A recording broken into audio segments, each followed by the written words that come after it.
Hello बच्चों, इस video में हम पढ़ रहे हैं क्लास 10th के हिस्ट्री के चैप्टर नंबर 3 को, जिसका नाम है नेशनलिज्म इन इंडिया। यानी कि हमारे भारत में जो नेशनलिज्म की भावना है वो कैसे डेवलप हुई, इस चीज को यहां पर हमें समझना है। अब इस चीज को समझने के लिए यहां पर हम इंडिया के नेशनल मूवमेंट को पढ़ने वाले हैं। नेशनल मूवमेंट यानी कि जो आजादी की लड़ाई लड़ी गई थी उसको यहां पर हम पढ़ने वाले हैं। तो देखिए यहां पर जो हमारा दूसरा चैप्टर था, इस चैप्टर के पहले अगर आपने वो चैप्टर पढ़ा है तो आपको पता होगा कि जो वियतनाम था वहां पर भी जो राष्ट्रवाद की भावना आई थी, लोगों में नेशनलिस्टिक फीलिंग्स आए थे, वो कॉलोनियलिज्म के खिलाफ लड़ाई लड़के आए थे क्योंकि वहां पर फ्रेंच लोगों का शासन था। अब बिल्कुल उसी के जैसे इंडिया जो है, इंडिया के ऊपर ब्रिटिशर्स का शासन था। और इंडिया, आप जानते हैं कि इंडिया जो था अंग्रेजों से पहले बहुत सारे अलग अलग राजाओं के बीच में बटा हुआ था, बहुत सारे अलग अलग स्टेट्स थे और अलग अलग तरीके के, अलग अलग सोसाइटी के, अलग अलग धर्म के, अलग अलग जातियों के, अलग अलग भाषा के, बहुत तरीके के लोग थे। अब ये सभी लोग जो कि एक तरीके के फ्रैगमेंटेड थे, झारखंड वाला झारखंड में है, या फिर बिहार वाला बिहार में है, कर्नाटक वाला अपना काम कर रहा है, अपने तरीके से जीवन जी रहा है, यूपी वाला अपने तरीके से जी रहा है। तो ये सभी लोग किस तरीके से एक साथ आए और एक साथ इनके बीच में जो इंडियन होने की आइडेंटिटी है ये कैसे क्रिएट हुई? ये क्रिएट हुई कि जब इंडिया में नेशनलिज्म यानी कि जो नेशनल मूवमेंट था वो जब अंग्रेजों के खिलाफ लड़ा गया, तो मूवमेंट इस तरीके से लड़ा गया कि जो सभी लोग थे, पूरे इंडिया के लोग थे, वो सभी एक साथ आ गए और इनके बीच में एक कलेक्टिव आइडेंटिटी की बात होने लगी, या फिर लोगों के बीच में कलेक्टिव आइडेंटिटी आ गई। और ये जो कलेक्टिव आइडेंटिटी था, इसको लाने का एक बहुत ही इंपॉर्टेंट जो योगदान था वो दिया गया था महात्मा गांधी के द्वारा, और कांग्रेस, जो उस समय की कांग्रेस थी जो कि पूरे नेशनल मूवमेंट को लीड कर रही थी, उसके द्वारा। अब देखिए यहां पर इस चैप्टर में हम जो इंपॉर्टेंट इवेंट्स हुए थे 1920 के बाद उसको डिस्कस करने वाले हैं। आइए हम शुरुआत करते हैं इस चैप्टर को। और इस चैप्टर में सबसे पहले हम एक तरीके से पढ़ेंगे, जो यहां पर हमारा जो पहला टॉपिक है वो है फर्स्ट वर्ल्ड वार, खिलाफत एंड नॉन कोऑपरेशन। ये 3 टॉपिक्स हैं मेन। इसमें से हम शुरुआत करते हैं फर्स्ट वर्ल्ड वार के साथ। तो देखिए हम फर्स्ट वर्ल्ड वार को यहां पर क्यों पढ़ रहे हैं या फिर उसके बारे में पढ़ना इंपॉर्टेंट क्यों है? तो फर्स्ट वर्ल्ड वार के बारे में पढ़ना इंपॉर्टेंट इसलिए है क्योंकि वर्ल्ड वार 1 की वजह से इंडिया का जो पॉलिटिकल सिचुएशन था, इकोनॉमिक सिचुएशन था, उसमें बहुत ज्यादा परिवर्तन आया था या फिर उस पर बहुत ज्यादा असर हुआ था। और 1918-20 इसके बाद जो इंडिया में स्थिति थी उसको बहुत ज्यादा वर्ल्ड वार 1 ने एक तरीके से तैयार किया था। अब वर्ल्ड वार 1 क्या है ये तो आपको पता होगा, नहीं पता तो मैं शॉर्ट में थोड़ा सा बता देता हूं। वर्ल्ड वार 1 हुआ था 1914 से 1918 के बीच में, और यह लड़ा गया था 2 पार्टीज के बीच में, अलाइज और एक्सिस। अलाइज में थे हमारे जो अमेरिका है, यूएसए, और इसके बाद फ्रांस, ब्रिटेन, और इसके बाद रशिया, जो अभी रशिया है वो, और इसके अलावा और कंट्रीज थे। वहीं जो एक्सिस पावर था उसमें जर्मनी, ऑस्ट्रिया हंगरी, और इसके साथ ऑटोमन एम्पायर था, और भी कंट्रीज थे। तो ये दोनों पक्ष थे जो हमारा अलाइज थे, वो वर्ल्ड वार 1 जीत गए थे, और इस तरीके से वर्ल्ड वार 1 हमारा खत्म हुआ। अब देखिए यहां पर बात करते हैं कि वर्ल्ड वार 1 का इंडिया के ऊपर क्या इंपैक्ट हुआ, यानी कि इंडिया को किस तरीके से वर्ल्ड वार 1 ने प्रभावित किया। अब देखिए वर्ल्ड वार 1 में डायरेक्टली इंडिया इन्वॉल्व नहीं था, नहीं वो अलाइज में था, नहीं एक्सिस में था, लेकिन इंडिया के ऊपर शासन कौन कर रहा था? इंडिया के ऊपर शासन कर रहा था ब्रिटिश, यानी जो ब्रिटेन था वो शासन कर रहा था। और ब्रिटेन वर्ल्ड वार 1 में इन्वॉल्व था तो इनडायरेक्टली इंडिया भी इन्वॉल्व था, क्योंकि ब्रिटेन का यहां पर शासन था। यहां से वो चाहते तो सैनिकों को ले जाते, यहां से चाहते तो कोयला ले जाते, यहां से चाहते तो खाने के सामान ले जाते, यहां के फैक्ट्रियों को यूज कर लेते, जो चाहे वो कर सकते थे। इसलिए जो ब्रिटेन पर असर हुआ उसका असर इंडिया पर भी देखने को पड़ा। अब देखिए यहां पर आते हैं, शुरुआत करते हैं कि क्या क्या ऐसी चीजें हुई जिसने इंडिया के ऊपर प्रभाव डाला। अब देखिए यहां पर सबसे पहला बात है डिफेंस एक्सपेंडिचर, यानी कि अगर आप युद्ध लड़ने जाइएगा, आप अगर वार में जाइएगा तो आपका बहुत ज्यादा खर्चा होगा, और खर्चा होगा तो इतना ज्यादा खर्चा होगा कि आपको कर्ज लेना पड़ेगा, और इसके साथ साथ टैक्सेस बढ़ाने पड़ेंगे, बहुत सारी चीजें करनी पड़ेंगी। आपका जो पूरा एक जो नॉर्मल प्रोसीजर होता है लाइफ का, नॉर्मल सोसाइटी में वो बहुत ही चेंज हो जाता है जब वो एक कंट्री वार में जाती है। तो यही चीज यहां पर हुआ, बहुत ज्यादा लड़ाई लड़ी जा रही थी, बहुत ज्यादा पैसों की जरूरत होने लगी, सैनिकों को वेतन देना है, उनको सामान देना है, कपड़े देना है, खाने के लिए सामान पहुंचाना है, बहुत सारी चीजें करनी है। तो इनका डिफेंस एक्सपेंडिचर बहुत ज्यादा बढ़ गया और इस डिफेंस एक्सपेंडिचर को पूरा करने के लिए उन्होंने वार लोन लिए। यानी कि अगर आप युद्ध लड़ने के लिए कर्जे लेते हैं तो उसको वार लोन कहा जाता है। वार लोन लिए और इसके साथ साथ इन्होंने टैक्सेस बढ़ा दिए, बहुत ज्यादा टैक्सेस इन्होंने बढ़ा दिए। और टैक्सेस इन्होंने सिर्फ ब्रिटेन में नहीं बढ़ाए थे बल्कि इंडिया में भी बढ़ाए थे। इंडिया में जो कस्टम ड्यूटी थी उसको इंक्रीज कर दिया और इसके साथ इसी समय में इनकम टैक्स को भी इंट्रोड्यूस कर दिया गया। तो इस तरीके से जो इंडिया के लोग थे उनसे पैसे लेकर और ब्रिटेन वाले वहां जाकर लड़ाई लड़ रहे थे। तो एक तरीके से बेकार में इंडिया के लोग परेशान हो रहे थे। अब देखिए यहां पर ये सिर्फ ये दोनों टैक्सेस नहीं बढ़ाए गए थे, और भी दूसरे तरीके के टैक्सेस बढ़ाए गए थे ताकि सरकार अपना इनकम बढ़ा सके और वहां जो वार हो रहा है उसके खर्चे को पूरा कर सके। अब देखिए यहां पर इतना तक भी प्रॉब्लम होता तो लोग एक तरीके से समझ जाते, मान जाते, कोई दिक्कत नहीं था। इसके बाद और प्रॉब्लम क्या हुआ? प्रॉब्लम ऐसा हुआ कि जब वार होने लगा तो 1913 और 1918 के बीच में जो प्राइसेस थी, लगभग सभी चीजों की प्राइसेस जो थी वो डबल हो चुकी थी।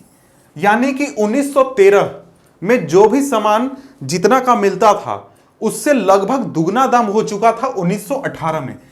तो आप सोचिए कि 2015 में आपका मिलता था कोई सामान 5 रुपया में, आज आप 2020 में अगर आप उसको 10 रुपए में खरीदेंगे तो आप सोच सकते हैं कि ये कितना ज्यादा महंगा है।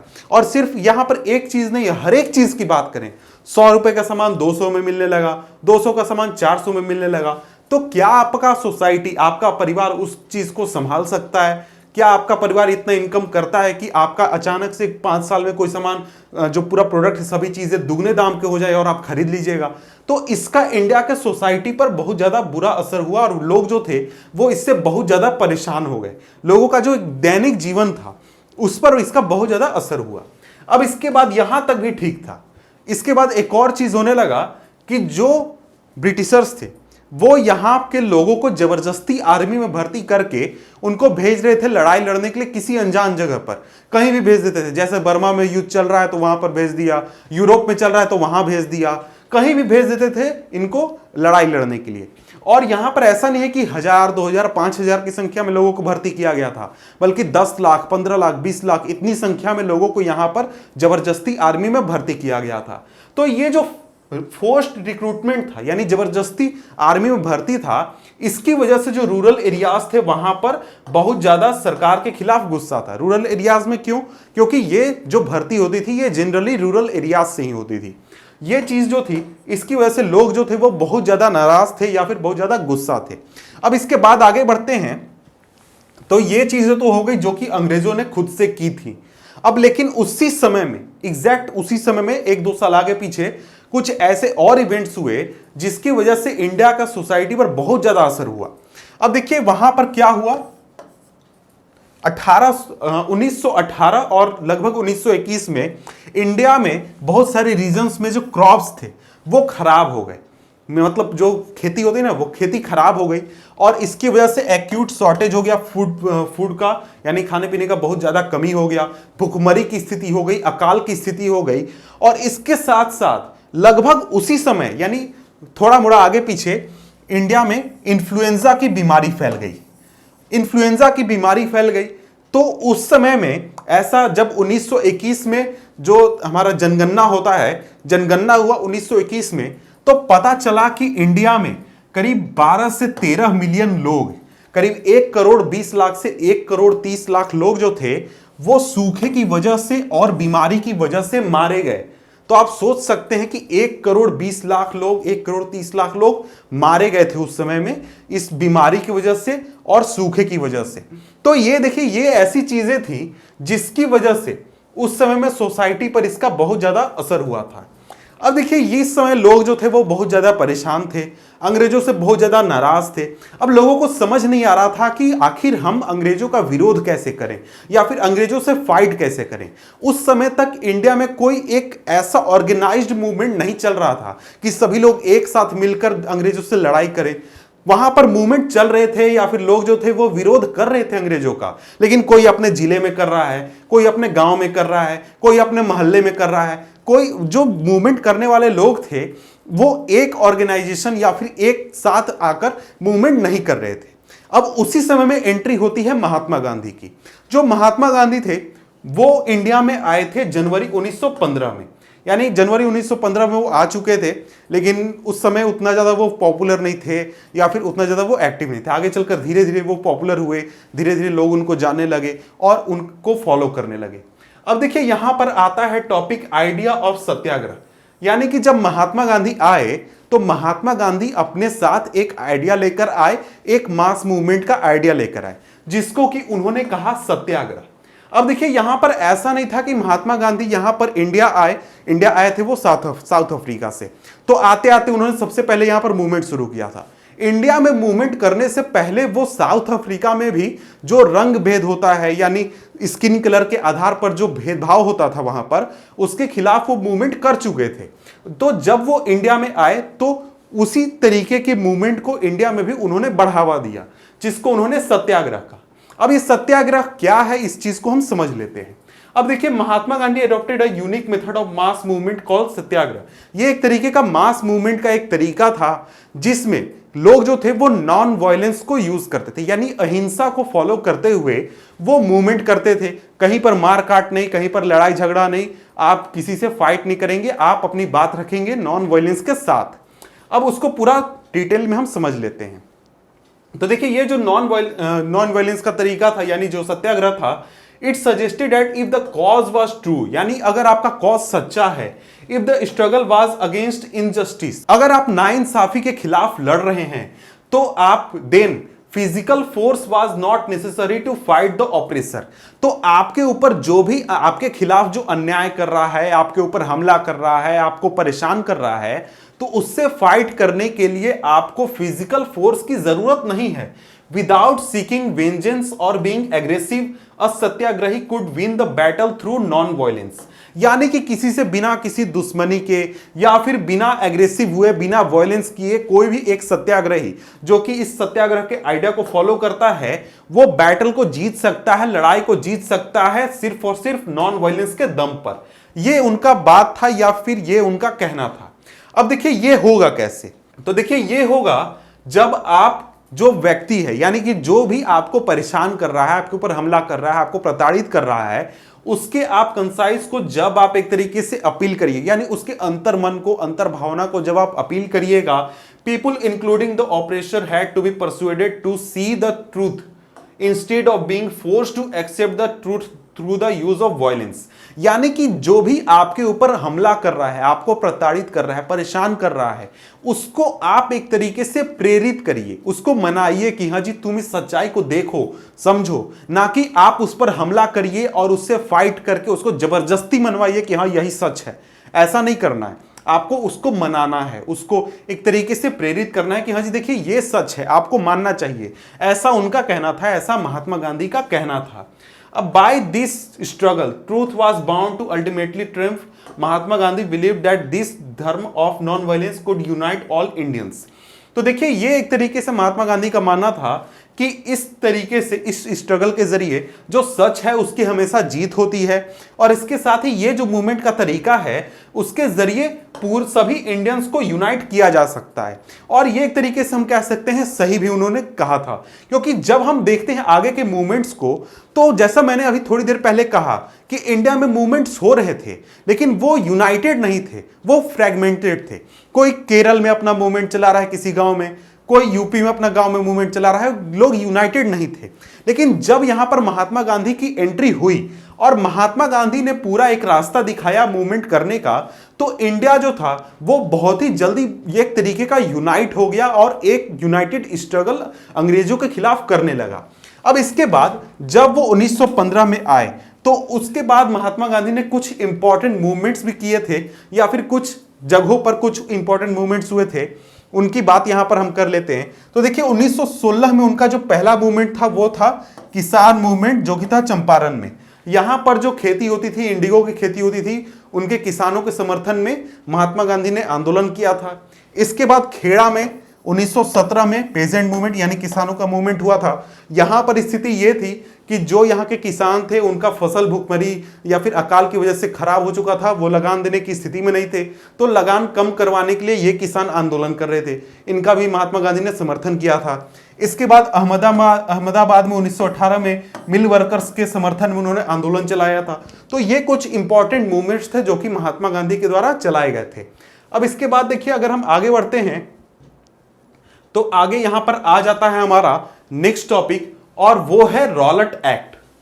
रॉलेट एक्ट जो कि आया था 1919 में। अब देखिए, ये जो रॉलेट एक्ट था इसको पास किया गया था इंपीरियल लेजिस्लेटिव काउंसिल के द्वारा, और यहां पर ये जो काउंसिल था इसमें इंडियन मेंबर्स भी बैठते थे, ब्रिटिशर्स भी बैठते थे, सभी बैठते थे। लेकिन इंडियंस मेंबर्स जो थे इस रॉलेट एक्ट का काफी ज्यादा विरोध कर रहे थे, लेकिन फिर भी इसको जबरदस्ती पास कर दिया गया अंग्रेजों के द्वारा और इसको एक तरीके का कानून बना दिया गया। अब यहां पर बात आता है कि इसका विरोध क्यों कर रहे थे इंडियंस, क्योंकि सभी इंडियंस, चाहे वो आपका काउंसिल में मौजूद हो या फिर घर में बैठ रहे हो या फिर जितने भी हमारे लीडर्स थे, सभी लोग विरोध कर रहे थे। क्यों कर रहे थे? वो इसलिए कर रहे थे क्योंकि ये एक ऐसा एक्ट था जो कि सरकार को, यानी जो ब्रिटिश सरकार थी यहां की, उसको ये पावर देता था कि यहां के पॉलिटिकल एक्टिविटीज को आसानी से क्रश कर सकती है। कैसे क्रश करेगी? तो क्रश करने में उनके पास ये पावर आ गया था कि कोई भी ऐसा व्यक्ति जो कि सरकार के खिलाफ कोई भी एक्टिविटी में पार्टिसिपेट करता है, चाहे वो आंदोलन करता है, कुछ भी करता है, सरकार को जरा सा भी डाउट होता है कि ये आदमी हमारे खिलाफ विरोध करने वाला है, तो उसको सरकार उठा सकती है, जेल में डाल सकती है और 2 सालों तक बिना किसी ट्रायल के जेल में रख सकती है। बिना किसी ट्रायल के। ट्रायल का क्या मतलब होता है कि आपको अरेस्ट किया जाएगा, आपको कोर्ट में ले जाया जाएगा, कोर्ट ये डिसाइड करेगा कि आप सही हैं, गलत हैं, आपने कोई जुर्म किया है या फिर नहीं किया है, आपको जेल में रहना चाहिए या फिर बाहर रहना चाहिए। लेकिन इस कानून में ऐसा था कि आपको अगर पुलिस अरेस्ट करती है तो वो सीधे आपको जेल में डाल देगी, 2 साल तक रख सकती है। 2 साल के बाद आपको कोर्ट में पेश किया जाएगा, आप घूमते रह जाइएगा, आपके परिवार वाले घूमते रह जाएंगे आपको छुड़वाने के लिए, आपको कोई नहीं छोड़ेगा, आप जेल में सड़ते रहिएगा। और ऐसा नहीं था कि इसमें कुछ कंडीशन था, सरकार को केवल लगना चाहिए कि आप डेंजरस है सरकार के लिए, आपको उठा लिया जाएगा, ऐसा कानून था ये। तो इस तरीके के कानून को देखकर इंडिया के जितने भी लीडर्स थे या फिर जो आम लोग भी थे वो काफी डर गए या फिर काफी परेशान हो गए।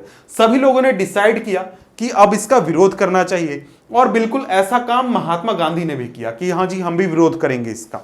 तो महात्मा गांधी ने एक नेशन वाइड मूवमेंट स्टार्ट किया 6 अप्रैल 1919 को रॉलेट एक्ट के खिलाफ, जिसको कि उन्होंने रॉलेट सत्याग्रह का नाम दिया। अब देखिए, यहां पर इस समर्थन में, यानी कि ये जो आंदोलन शुरू हुआ इसके समर्थन में इंडिया के बहुत सारे इलाकों में, बहुत सारे शहरों में रैलीज ऑर्गेनाइज की गई, जो दुकान थे वो बंद कर दिए गए, रेलवे के जो वर्कर्स थे, फैक्ट्रीज के जो वर्कर्स थे वो सभी स्ट्राइक पर चले गए। तो जो ये आंदोलन था ये काफी ज्यादा सक्सेसफुल रहा और इसको काफी ज्यादा समर्थन मिला लोगों का। और इसके बाद बहुत सारे लोकल लीडर्स को अरेस्ट किया गया ब्रिटिश सरकार द्वारा। यानी कि देखिए, आंदोलन काफी बड़ा हो रहा था, तो ब्रिटिश सरकार ने देखा कि यार इससे पहले तो ऐसा आंदोलन होता नहीं था, लोग जो थे वो काफी फ्रेगमेंटेड होते थे, अब काफी यूनाइटेड एक तरीके के ऑर्गेनाइज्ड वे में लोग जो हैं आंदोलन कर रहे हैं। तो इससे परेशान होकर ब्रिटिशर्स ने सोचा कि अब इसको एक तरीके से रोकना है या फिर इस आंदोलन को खत्म करना है। तो उसके लिए यहां पर लोकल लीडर्स को अरेस्ट कर लिया गया बहुत सारे शहरों में। महात्मा गांधी को दिल्ली पहुंचने से रोक दिया गया, उनको एक तरीके से नहीं आने दिया गया। और इसके बाद जो ब्रिटिश सरकार थी उसने काफी ड्रास्टिक मेजर्स लेने का डिसीजन लिया, यानी लोगों को काफी जलील किया गया, प्रताड़ित किया गया, मारा पीटा गया। यानी वो कुछ भी करना चाहते थे कि ये जो पूरा एक तरीके से अपोज है रॉलेट एक्ट का, इसको खत्म किया जाए और ये जो पूरा मैटर है ये शांत हो, लोग जो है वो विरोध करना बंद कर दें, ऐसा वो चाहते थे। अब इसके बाद आते हैं अगले टॉपिक पर, जो कि है जालियांवाला बाग मैसेकर, यानी जो जालियांवाला बाग हत्याकांड हुआ था उसके बारे में यहां पर हम पढ़ने वाले हैं। तो अभी हमने देखा कि जो मूवमेंट 6 अप्रैल को शुरू किया गया था महात्मा गांधी के द्वारा, वो मूवमेंट जो था वो काफी अच्छी तरीके से चल रहा था, लोगों का समर्थन मिल रहा था, बहुत सारे जगहों पर जो लोग थे वो रैलीज कर रहे थे, प्रोटेस्ट कर रहे थे, बहुत सारी चीजें कर रहे थे। अब वहां पर क्या होता है, 10 अप्रैल को जो पुलिस है वो एक पीसफुल प्रोसेशन पर फायर कर देती है। यानी कि जो लोग थे वो शांति से एक अपना आंदोलन चला रहे थे, विरोध प्रदर्शन कर रहे थे। ये इवेंट है अमृतसर का, अमृतसर में ऐसा हुआ था।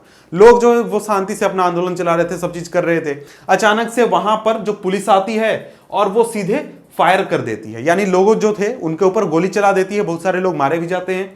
और इस चीज को देखते हुए बहुत सारे लोग जो थे, जो इस पूरे इवेंट के बारे में न्यूज सुनते हैं, वो काफी प्रोवोक हो जाते हैं, काफी गुस्सा हो जाते हैं और वो गुस्से में जाकर अंग्रेजी बिल्डिंग्स को, यानी जो सरकारी बिल्डिंग्स थी उनको अटैक करने लगते हैं। पुलिस ऑफिस, पुलिस स्टेशन या फिर ऑफिसेस, सभी जगहों पर अटैक करने लगते हैं।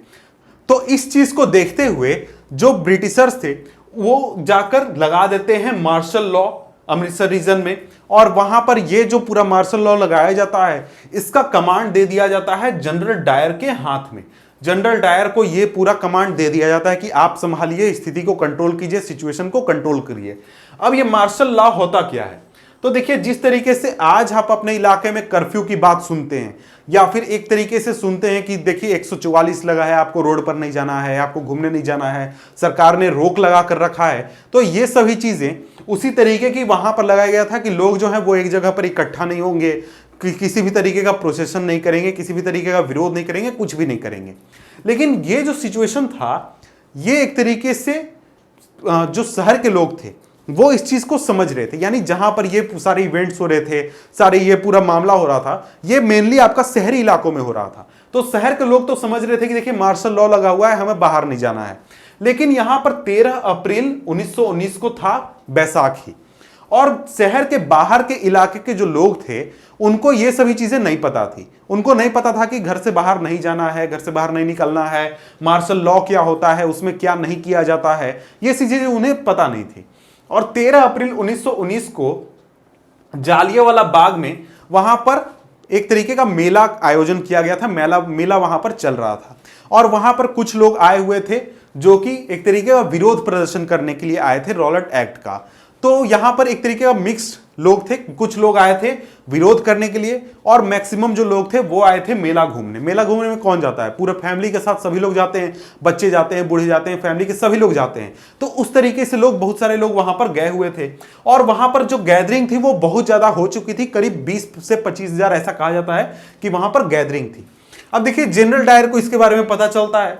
जनरल डायर आते हैं, सीधे वो घुसते हैं बिल्डिंग में, यानी कि जो पूरा फील्ड था, वो फील्ड का स्ट्रक्चर मैं आपको दिखा देता हूं। देखिए, इस तरीके से पूरा फील्ड था सर्कल, और उसमें सिर्फ एक गेट था। तो उस गेट से ही कोई आ सकता है और उस गेट से ही कोई जा सकता है, कोई भी दूसरे तरीके से बाहर नहीं जा सकता है। तो इस इलाके में जनरल डायर आते हैं अंदर, गेट को लॉक करते हैं और सीधे अपने सैनिकों को गोली चलाने का आदेश दे देते हैं। और सैनिक जो हैं वो लगातार गोली चलाते हैं जब तक कि उनकी सारी गोलियां खत्म ना हो जाए, यानी कि पूरी फायरिंग होती है। और ऐसा कहा जाता है कि 1000 की संख्या में लोग वहां मारे गए थे। तो इस चीज के बाद जब ये पूरा न्यूज फैलता है कि ऐसा इवेंट हो चुका है, तो नॉर्थ इंडिया में बहुत ज्यादा प्रोटेस्ट होते हैं और लोग जो थे वो बहुत ज्यादा फाइट करने लगते हैं पुलिस के साथ और गवर्नमेंट बिल्डिंग्स को बहुत ज्यादा अटैक करने लगते हैं। बहुत ज्यादा लोगों में गुस्सा आ जाता है इस पूरे इवेंट को सुनकर, इस पूरी घटना के बारे में सुनकर। तो इसके बाद अब हम आगे बढ़ते हैं। तो आगे यहां पर आता है हमारा नेक्स्ट टॉपिक, और वो है खिलाफत मूवमेंट। अब हम बात करते हैं खिलाफत मूवमेंट के बारे में। तो देखिए, खिलाफत इशू जो था वो गांधी जी को एक अपॉर्चुनिटी दे देता है ताकि जो हिंदूज हैं और जो मुस्लिम हैं उनको एक साथ लाया जा सके। तो देखिए, यहां पर रॉलेट एक्ट, जो रॉलेट एक्ट के खिलाफ जो पूरा आंदोलन चल रहा था, वो आंदोलन में महात्मा गांधी ने देखा कि काफी ज्यादा हम सक्सेसफुल रहे हैं। लेकिन उनको ये लगता है कि देखिए, ये जो रॉलेट एक्ट का पूरा आंदोलन है, ये पूरा इसका जो विरोध प्रदर्शन है या फिर जो इसका जो पूरा मूवमेंट है वो शहरों तक सीमित है, यानी कि जो मेन सिटीज हैं वहां पर तो मूवमेंट काफी अच्छा चल रहा है। लेकिन छोटे शहरों में या फिर जो गांव के इलाके हैं वहां पर जो मूवमेंट है वो उतना ज्यादा जोर नहीं पकड़ रहा है। और इसमें एक और चीज महात्मा गांधी को लगा कि अभी जो पूरा मूवमेंट है उसमें हिंदूज और मुस्लिम जो हैं वो एक साथ आकर मूवमेंट अभी नहीं कर रहे हैं। तो उनको लगा कि अगर जो खिलाफत मूवमेंट है इसको चलाया जाता है, यानी जो खिलाफत इशू है इसको उठाया जाता है, तो इसमें जो कांग्रेस है, यानी कि जो एक सभी हिंदू लोग हैं और जो मुस्लिम लोग हैं, ये दोनों एक साथ आकर एक साथ मूवमेंट करेंगे, जिसको कि काफी ज्यादा मजबूती मिलेगा और जो अंग्रेज हैं उनके खिलाफ जो मूवमेंट है वो काफी मजबूत हो जाएगा, काफी ताकतवर हो जाएगा। तो इस वजह से महात्मा गांधी ने कांग्रेस को मनाया कि खिलाफत इशू को उठाया जाए, खिलाफत मूवमेंट में पार्टिसिपेट किया जाए, और खुद भी उन्होंने खिलाफत मूवमेंट का समर्थन किया, खिलाफत इशू को उठाया। अब देखिए बात करते हैं खिलाफत मूवमेंट था क्यों, ये क्यों हो रहा था। अब देखिए यहां पर बात यह है कि जो हमने फर्स्ट वर्ल्ड वार देखा था, कि जो फर्स्ट वर्ल्ड वार हो रहा था उसमें ऑटोमन एम्पायर भी पार्टिसिपेट कर रहा था, और वो किस तरफ से कर रहा था, जर्मनी के साइड से पार्टिसिपेट कर रहा था। अब जर्मनी के साइड से पार्टिसिपेट कर रहा था तो हमने देखा कि एक्सिस पावर्स की हार हो चुकी थी, यानी जो जर्मनी था वो हार गया था, ऑस्ट्रिया हंगरी हार चुका था, और साथ में ऑटोमन एम्पायर भी हार चुका था। अब देखिए ऑटोमन एम्पायर जो था वो हार गया, इससे प्रॉब्लम नहीं था, ऑटोमन एम्पायर हार जाए कोई प्रॉब्लम नहीं है, लेकिन ऑटोमन एम्पायर था क्या, ये बहुत ही इंपॉर्टेंट होता है। कि देखिए जो ऑटोमन एम्पायर का जो रूलर होता था वो एक तरीके से मुस्लिम कम्युनिटी का खलीफा हुआ करता था, यानी मुस्लिम कम्युनिटी का लीडर हुआ करता था, हेड हुआ करता था। तो इस वजह से जब ऐसा हो गया कि ऑटोमन एम्पायर युद्ध हार चुका है, तो ऐसी खबरें फैलने लगी या फिर लोगों तक ऐसी बातें जाने लगी कि अब देखिए जो हार तो हो चुकी है, अब यहां पर जब पीस ट्रीटी साइन की जाएगी, यानी कि जो शांति समझौता होता है वो जब साइन किया जाएगा, तो उसमें ऑटोमन एम्पायर के ऊपर या फिर जो खलीफा है उसके ऊपर काफी ज्यादा एक तरीके से कड़े प्रस्ताव लाए जाएंगे, यानी उनको बहुत ज्यादा ऐसी शर्तें मानने को मजबूर किया जाएगा जो कि एक तरीके से ऑटोमन एम्पायर के रूलर यानी जो खलीफा है उसके पावर को कमजोर करती है। तो इस चीज को लेकर जो मुस्लिम कम्युनिटी थी वो बहुत ज्यादा नाराज थी, और सिर्फ ऐसा नहीं कि ये सिर्फ इंडिया की बात है, और भी जो दूसरे देश थे वहां पर भी जो मुस्लिम थे वो इस इशू को लेकर बहुत ज्यादा परेशान थे। तो देखिए तो ऑटोमन एम्पायर जो था उसको उसके समर्थन में, यानी उसके रूलर के समर्थन में लोग जो थे वो ये आंदोलन चलाना चाह रहे थे, जो मुस्लिम्स थे वो इस आंदोलन को उठाना चाह रहे थे, चलाना चाह रहे थे। अब देखिए यहां पर ये जो आंदोलन था ये ऐसा नहीं था कि कांग्रेस ने शुरू किया था, ये शुरुआत किया गया था दो भाइयों के द्वारा, या फिर जो एक तरीके की कमेटी बनाई गई थी बॉम्बे में मार्च 1919 में खलीफा को समर्थन में, और इस कमेटी को लीड कर रहे थे दो भाई शौकत अली और मोहम्मद अली, ये दोनों लोग लीड कर रहे थे, और इन दोनों ने एक तरीके का जो ये पूरा मूवमेंट था ये शुरू किया था, इसको लीड कर रहे थे।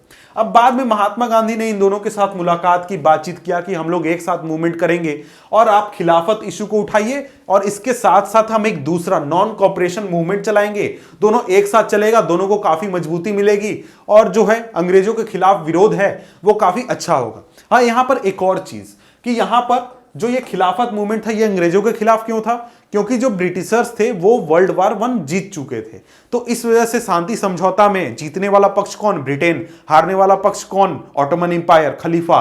तो ब्रिटिशर्स हमारे ऊपर शासन कर रहे हैं और हमारा जो लीडर है वो हार चुका है, तो हम ब्रिटिशर्स के खिलाफ विरोध करेंगे, ऐसी बात वहां पर मुस्लिम लोगों के बीच में चल रही थी।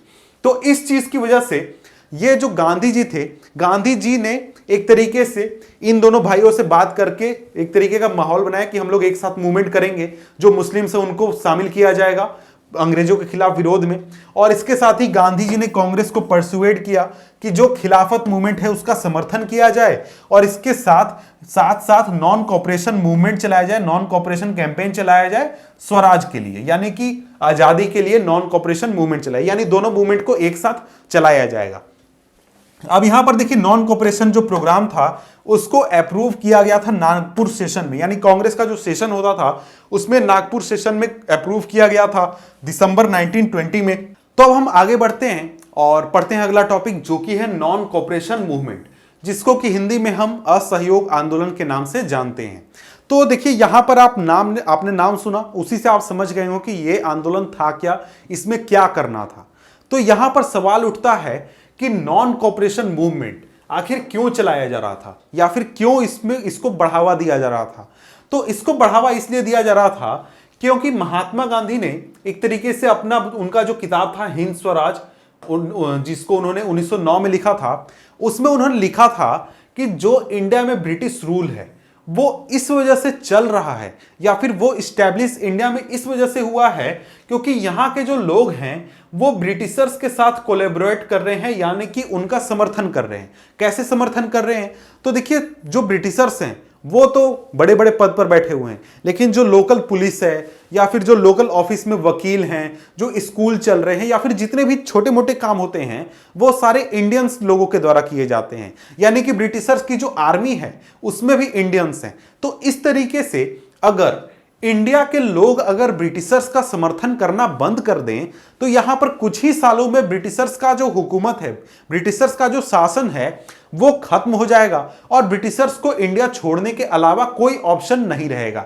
यानी वो यहां पर शासन ही नहीं करने पाएंगे अगर वो यहां के लोगों का समर्थन नहीं ले पाते हैं। तो इसलिए उन्होंने कहा कि हम ब्रिटिशर्स का कुछ नहीं करेंगे, सिर्फ समर्थन नहीं करेंगे। कोई अभी सरकारी नौकरी नहीं करेगा, यानी कोई टीचर नहीं रहेगा, कोई पुलिस में काम नहीं करेगा, कोई आर्मी में नहीं काम करेगा, किसी भी तरीके से सरकार का समर्थन नहीं करेगा, ऐसा उन्होंने कहा था। अब इसके बाद देखिए यहां पर यही चीज कहा था, British continue to rule here due to the corporation of the Indian people. If the people of India stop cooperating then the British rule will collapse within a year and Swaraj will come. यानी कि 1 साल 2 साल में जो आजादी है वो आसानी से आ जाएगी। और इसके साथ महात्मा गांधी ने यह भी कहा था कि अगर सरकार बहुत ज्यादा ऑपरेसिव पॉलिसीज अपनाती है, यानी कि लोगों को प्रताड़ित करती है, गोलियां चलाती है, इस तरीके की एक्टिविटीज करती है, तो इस नॉन कॉपरेशन से आगे बढ़कर हम फुल सिविल डिसओबीडियंस मूवमेंट चलाएंगे। यानी कि एक तरीके का ऐसा मूवमेंट जहां पर लोग सिर्फ असहयोग नहीं करेंगे बल्कि कानून तोड़ेंगे भी, ऐसा मूवमेंट चलाया जाएगा। तो यह ऐसा उनका एक तरीके से विचार था। अब देखिए यहां पर बात करते हैं कि ये जो नॉन कॉपरेशन मूवमेंट था इसमें क्या क्या किया गया था या फिर क्या क्या करने की बात थी। तो देखिए जो नॉन कॉपरेशन मूवमेंट था उसके कुछ जो इंपॉर्टेंट प्रपोजल्स थे, तो ऐसा महात्मा गांधी ने कहा कि सबसे पहले हम जाकर जितनी भी पदवियां दी गई हैं, यानी कि जितने भी टाइटल्स दिए गए हैं अंग्रेजों के द्वारा, वो सभी वापस कर दिए जाएं। तो वो सभी सबसे पहले टाइटल्स वापस कर दिए जाने का प्रावधान था। उसके बाद boycott of civil service, army, police, court, legislative council, school, यानी कि सरकार के जितने भी तंत्र हैं उसमें कोई भी इंडियन जाकर काम नहीं करेगा, उनको बॉयकॉट किया जाएगा। यानी कि कोई जाकर काम नहीं करेगा पुलिस में, कोई जाकर कोर्ट में काम नहीं करेगा, कोई जाकर सिविल सर्विसेज में काम नहीं करेगा, किसी भी तरीके से सरकार का समर्थन नहीं करेगा ताकि वो यहां पर जो हुकूमत है उनका वो चल सके। तो ऐसा उसमें बात था। अब इसके बाद एक और चीज था एक्सक्लूजन ऑफ फॉरेन गुड्स, यानी जो विदेशी सामान है उनका भी बहिष्कार करने की यहां पर बात चल रही थी। तो ये सभी एक्टिविटीज करनी थी।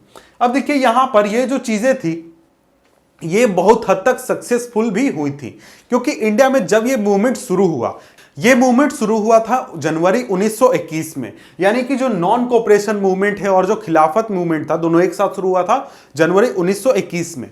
और यहां पर जो ये मूवमेंट था ये काफी हद तक काफी समय तक सक्सेसफुल रहा, क्योंकि लोग जो थे वो उन्होंने स्टूडेंट जितने भी थे उन्होंने स्कूल जाना छोड़ दिया, टीचर्स और प्रोफेसर्स ने इस्तीफा दे दिया, लोग जो थे वो सरकारी पदवियां लौटाने लगे, सरकार का समर्थन करना बंद कर दिया। यानी जितने भी एक्टिविटीज थी वो सभी उन्होंने शुरू कर दी जो कि इस पूरे आंदोलन में कही गई थी, जैसे विदेशी सामानों का बहिष्कार करना या फिर जो शराब की दुकान है उनका पिकेटिंग करना, सभी चीजें की गई।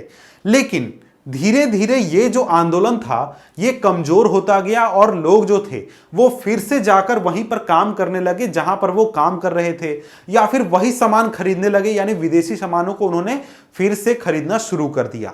तो ऐसा क्यों हुआ, यानी कि ये जो पूरा आंदोलन था ये धीमा क्यों पड़ा या फिर कमजोर क्यों हो गया। तो reason for sluggishness in the movement, तो सबसे पहला ये कि देखिए यहां पर जो विदेशी सामान था उसका बहिष्कार किया गया था। अब बहिष्कार क्या किया गया था, तो सबसे इंपॉर्टेंट था उसमें कपड़ा, विदेशी कपड़ा। लोग विदेशी कपड़ा को छोड़कर खादी को यूज करने लगे थे जो कि इंडिया में बनता था, और उसकी वजह से इंडिया के जो खादी उद्योग था उसको काफी फायदा भी हुआ, लोगों को बहुत ज्यादा एक तरीके से जॉब भी मिला उसमें।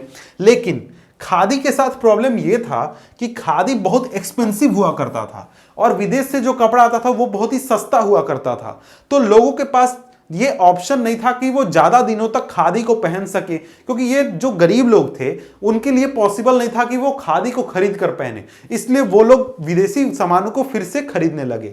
अब इसके बाद देखिए जो लोग सरकारी नौकरी छोड़ कर आए थे। जो लोग जिन्होंने स्कूल छोड़ दिया था, जिन्होंने पुलिस की नौकरी छोड़ दी थी, जिन्होंने आर्मी की नौकरी छोड़ दी थी, इस तरीके जिन्होंने सिविल सर्विसेज छोड़ दिए थे, वो लोग कहां जाएंगे? यानी कि कोई अगर कोर्ट में काम कर रहा है तो वो कोर्ट में ही काम कर सकता है। वो अगर कोर्ट की नौकरी छोड़ देगा तो वो आकर इंडियन तो कोर्ट था नहीं उस समय, तो वहां वो लोग कहां नौकरी करेंगे? स्कूल का कोई प्रोफेसर है, वो अगर छोड़ देता है सरकारी स्कूल में काम करना, टीचर स्कूल में काम करना छोड़ देता है, तो वो कहां जाकर पढ़ाएगा? तो यहां पर प्रॉब्लम था कि जो इंस्टीट्यूशंस, गवर्नमेंट इंस्टीट्यूशंस को लोगों ने छोड़ा था, उसका कोई अल्टरनेटिव मौजूद नहीं था। यानी कोई सरकारी नौकरी छोड़ता है तो उसको कहां दूसरी नौकरी मिलेगी वैसी ही, इसका वहां पर सॉल्यूशन नहीं था। तो इस वजह से लोग जो थे वो धीरे धीरे वहीं पर जाने लगे या फिर वहीं पर जाकर काम करने लगे जहां वो पहले काम कर रहे थे। तो ऐसा नहीं कि इंडियन इंस्टीट्यूशंस नहीं थे, कुछ जगहों पर थे। जैसे एजुकेशन के मामले में कुछ इंडियन इंस्टीट्यूशंस थे, और भी चीजों में कुछ इंस्टीट्यूशंस थे, लेकिन वो भी ग्रो हो रहे थे बहुत ही स्लोली। तो इस वजह से ये जो पूरा मूवमेंट था ये फेल हो गया। फेल हम नहीं कह सकते हैं, काफी स्लो हो गया। अब इसके बाद अगर हम आगे बढ़ते हैं तो आगे यहां पर आ जाता है हमारा नेक्स्ट टॉपिक, और वो है different strands with in the movement. यानी जो पूरा मूवमेंट चलाया गया, इसमें लोगों ने, यानी अलग अलग सोसाइटी के तबकों ने किस तरीके से पार्टिसिपेट किया, इसको यहां पर हम इस टॉपिक में हम पढ़ने वाले हैं। तो यहां पर देखिए, जो नॉन कॉपरेशन खिलाफत मूवमेंट था वो जनवरी 1921 में शुरू हुआ था, इसको हमने पहले ही देख लिया। अब हम देखते हैं अलग अलग सोसाइटी के तबकों के बारे में। तो हम सबसे पहले शुरू करेंगे बात मूवमेंट इन द टाउन्स, यानी जो शहर के इलाके थे वहां पे मूवमेंट किस तरीके से चलाया गया, लोगों ने कैसे पार्टिसिपेट किया। तो देखिए, ये जो पूरा मूवमेंट था, इसकी शुरुआत ही हम कह सकते हैं कि जो अर्बन मिडिल क्लास के लोग थे उनके द्वारा की गई थी। यानी जो शहर में रहने वाले मिडिल क्लास के लोग थे उन्होंने इसकी शुरुआत की थी। जैसे कि स्टूडेंट जो थे वो उन्होंने गवर्नमेंट स्कूल छोड़ दिए, कॉलेज छोड़ दिए, टीचर्स प्रोफेसर्स ने रिजाइन मार दिया, लॉयर्स जो थे उन्होंने अपना लीगल प्रैक्टिस छोड़ दिया और मूवमेंट को ज्वाइन कर लिया। इसके साथ ही जो काउंसिल इलेक्शंस थे उनको बॉयकॉट किया गया प्रोविंसेस में, और सिर्फ जस्टिस पार्टी द्वारा मद्रास में बॉयकॉट नहीं किया गया था। क्यों नहीं किया गया था? क्योंकि इनका कहना था, और तो इसके बारे में एक चीज जान लीजिए कि ये जो जस्टिस पार्टी थी ये नॉन ब्राह्मण पार्टी थी, यानी दलितों की पार्टी थी। तो इनका कहना था कि जो हमें अधिकार अभी तक नहीं मिले हैं वो हमें तभी मिलेंगे जब हम पॉलिटिक्स में पार्टिसिपेट करेंगे, यानी हम चुनाव में पार्टिसिपेट करेंगे तभी हमें वो अधिकार मिल सकते हैं जो कि अभी तक हमें नहीं मिले हैं। तो इस वजह से जस्टिस पार्टी ने ये इलेक्शन का बॉयकॉट नहीं किया, लेकिन उसके अलावा बाकी सभी जगहों पर बॉयकॉट कर दिया गया था। इसके अलावा फॉरेन गुड्स को बॉयकॉट कर दिया गया, जो लिक्विड शॉप्स थे उनकी पिकेटिंग की गई। पिकेटिंग का क्या मतलब है? पिकेटिंग का मतलब होता है सिंपल कि कोई दुकान है उसके बाहर आप घेरा बनाकर खड़े हो जाते हैं कि कोई यहां पर दुकान तक नहीं जाएगा, कोई भी शराब नहीं खरीदेगा, इस तरीके की बातें। तो इस तरीके से जो शहर के लोग थे, यानी जो टाउन्स में रहने वाले लोग थे, वो काफी बढ़ चढ़कर इस मूवमेंट में पार्टिसिपेट कर रहे थे और उनका काफी ज्यादा योगदान था इस मूवमेंट में। अब इसके बाद नेक्स्ट टॉपिक है rebellion in the country side, यानी जो गांव के इलाके थे वहां पर किस तरीके से मूवमेंट का असर हुआ, इस चीज को यहां पर हम देखने वाले हैं। तो देखिए, यहां पर जब हम गांवों की बात करते हैं तो यहां पर जो किसान हैं और जो ट्राइबल्स हैं इनकी हम बात करते हैं। तो इनका जो स्ट्रगल था वो धीरे धीरे बहुत ज्यादा वायलेंट हो गया और इसका एक तरीके से वैसा परिणाम निकला जैसा कि कांग्रेस नहीं चाहती थी, यानी मूवमेंट वायलेंट हो गया। तो वायलेंट तो कांग्रेस चाहती नहीं थी, महात्मा गांधी चाहते नहीं थे कि मारपीट हो, लड़ाई झगड़ा हो। उनका क्या चाहना था? उनका चाहना था कि हम नॉन वायलेंस का यूज करेंगे। तो अब हम बात करते हैं सबसे पहले किसानों के बारे में। किसानों में हम बात करते हैं फार्मर मूवमेंट इन अवध, यानी जो अवध रीजन था वहां पर हम बात करते हैं। तो देखिए, अवध रीजन में जो यहां पर पूरा मूवमेंट था उसको लीड किया जा रहा था बाबा रामचंद्र के द्वारा। तो देखिए, ये कब की बात हो रही है? ये यहां पर बात हो रही है 20, 21, 22 इन सालों की बात हो रही है, यानी 1920, 21, 22 इस सालों की। तो देखिए, यहां पर उस समय की सिचुएशन क्या थी हमने देखा था सबसे फर्स्ट पार्ट में, यानी जब हम वर्ल्ड वॉर 1 वाले की बात कर रहे थे कि गांव के इलाकों में क्रॉप्स जो थे वो फेल कर चुके थे। लोग जो थे वो बहुत ज्यादा गुस्सा थे, फोर्स्ड रिक्रूटमेंट की वजह से बहुत ज्यादा संख्या में लोगों की मौत हो गई थी और लोगों के पास इतने पैसे नहीं थे कि वो खा सकें, तो लगान देना तो दूर की बात है। तो यहां पर जो गांव के लोग थे वो एक तरीके से मूवमेंट चला रहे थे जमींदारों और तालुकदारों के खिलाफ कि उनका जो लगान है, जो कि किसानों से लिया जाता था जमीन का एक तरीके का टैक्स, उन लगानों को माफ कर दिया जाए या फिर उसमें कुछ रिलीफ दी जाए। और इसके साथ ही ये जो पूरा मूवमेंट चल रहा था, ये चल रहा था जो ऑपरेसिव जमींदार थे, ऑपरेसिव तालुकदार थे, उनके खिलाफ कि ये लोग बहुत एक तरीके से प्रताड़ित करते थे किसानों को। इस चीज को लेकर पूरा मूवमेंट शुरू किया गया था। लेकिन बाद में फिर वहां पर जाते हैं ये जवाहरलाल नेहरू और पूरा घूमते हैं, उसके बाद किसानों से बात करते हैं, अपना पूरा मैटर समझाते हैं कि देखिए हम लोग क्या चाहते हैं, कैसे आंदोलन करना चाहिए, ऐसे वैसे पूरा बातचीत होता है, समझाते हैं। फिर देखिए ये जो बाबा रामचंद्र थे, इनके साथ मिलकर 1920 में अवध किसान सभा इस्टेब्लिश किया जाता है जवाहरलाल नेहरू द्वारा। यानी जवाहरलाल नेहरू और बाबा रामचंद्र मिलकर अवध किसान सभा इस्टेब्लिश करते हैं और करीब इसकी 300 शाखाएं खुल जाती हैं और बहुत बड़ी संख्या में अवध रीजन में जो किसान हैं वो इसमें शामिल हो जाते हैं। अब देखिए यहां पर जो किसान थे वो काफी ज्यादा इसमें पार्टिसिपेट करते हैं और इसमें काफी ज्यादा योगदान करते हैं। यानी ये जो पूरा मूवमेंट था उसमें काफी ज्यादा किसानों द्वारा पार्टिसिपेट किया जाता है।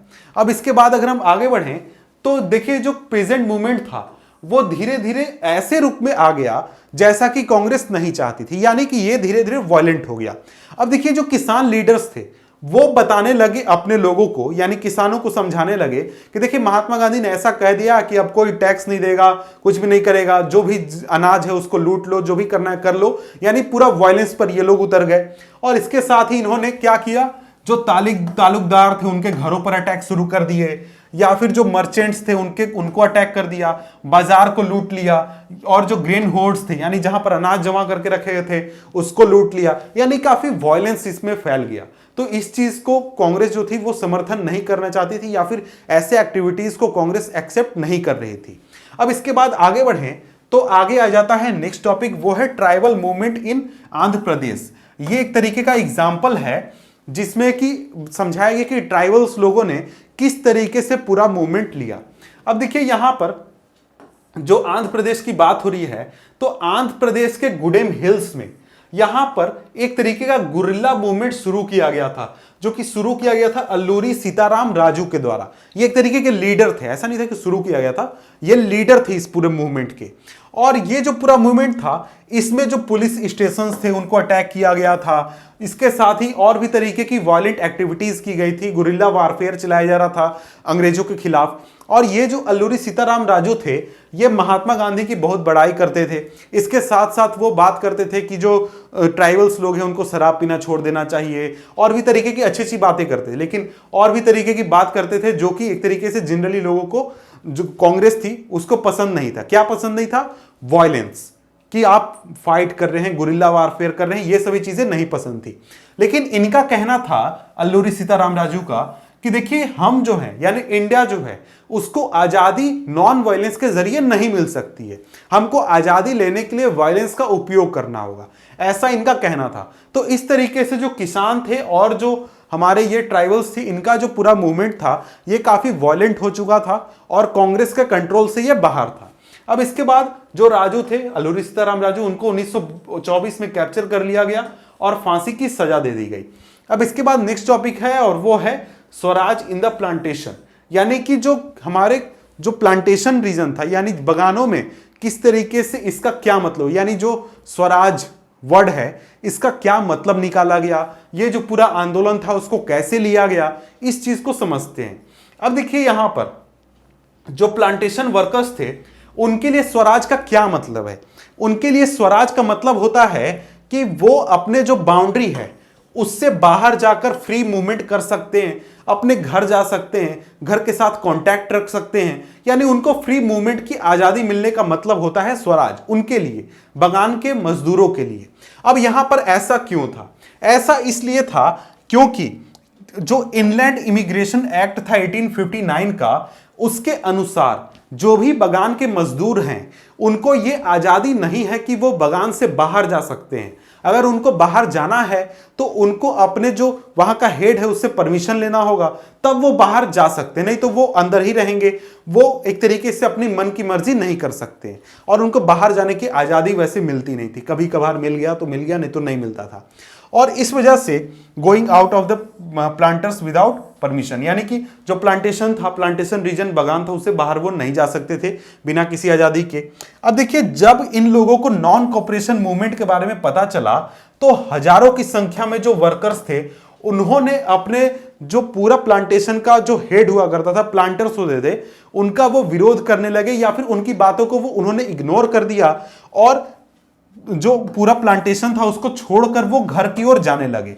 लेकिन यहां पर इनके साथ प्रॉब्लम ये आया कि जब ये लोग घर की ओर जाने लगे तो पूरे देश में तो नॉन कॉपरेशन चल रहा था, तो वहां पर रेलवे भी बंद था, स्टीमर्स भी बंद थे, घर जाने का कोई ऐसा जरिया नहीं था कि जो ये लोग घर पहुंच सकते थे।